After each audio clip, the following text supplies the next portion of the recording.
Following breaking news this morning, ISIS fighters are advancing on two fronts, threatening key areas in Iraq and Syria. At this hour, ISIS is closing in on Baghdad. Anbar province, just west of Baghdad, is under attack. Officials there are begging for the U.S. to send ground troops immediately to save the province from what they call imminent collapse. And in the besieged town of Kobani, Syria, across the border from Turkey, the situation there is just as dire. A fighter claiming that ISIS has them outnumbered and outgunned.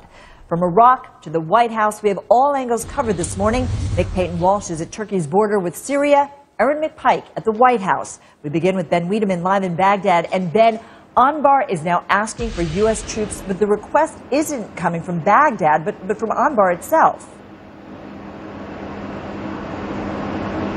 That's right, Frederica. This comes from the Anbar Provincial Council, which has made an urgent appeal to the Iraqi government, they told us, for U.S. troops, ground troops to be deployed in Anbar to stop the onslaught of ISIS, which in recent weeks has steadily gained ground.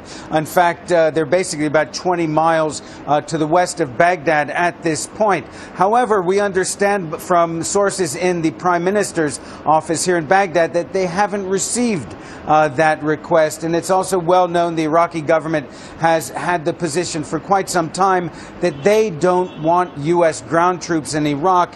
And certainly the Obama administration has made it clear that they don't intend to send them. So that really raises the question, what's going to be done to save Anbar province, which is the biggest in Iraq, from ISIS? Now, I spoke to the head of the provincial council in Anbar, who told me that according to intelligence they've received, as many as 10,000 ISIS fighters from Syria and northern Iraq have been dispatched to Anbar province. It appears at the moment, however, that the focus of their efforts is not Baghdad itself. We've been to the defensive perimeter in Baghdad. There doesn't seem to be much action out there, but it's in a series of towns and cities along the Euphrates River. We understand, for instance, that El Haditha, which is a town on the Euphrates River to the northwest of here, it is now completely surrounded by ISIS, cut off from any supplies.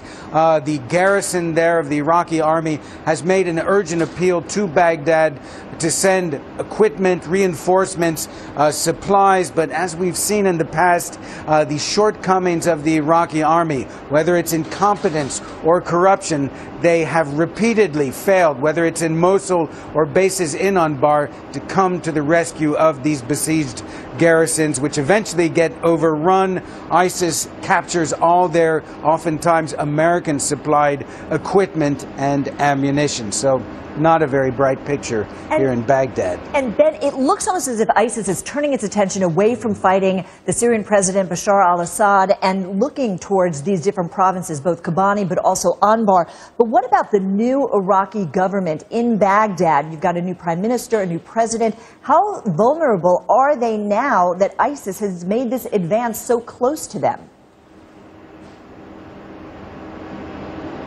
Well, it's important to keep in mind that Baghdad is a majority Shia city, a sprawling city of more than 9 million people, which would be probably far more than ISIS could handle until now. Whether it's in Syria or in Iraq, they've basically focused their efforts and have been able to take control of places where there's a sympathetic Sunni majority, which has been alienated from the government in Baghdad. So for ISIS to try to enter or take over to Baghdad would be quite a tall order. The problem, however, isn't taking over. The problem is urban terrorism.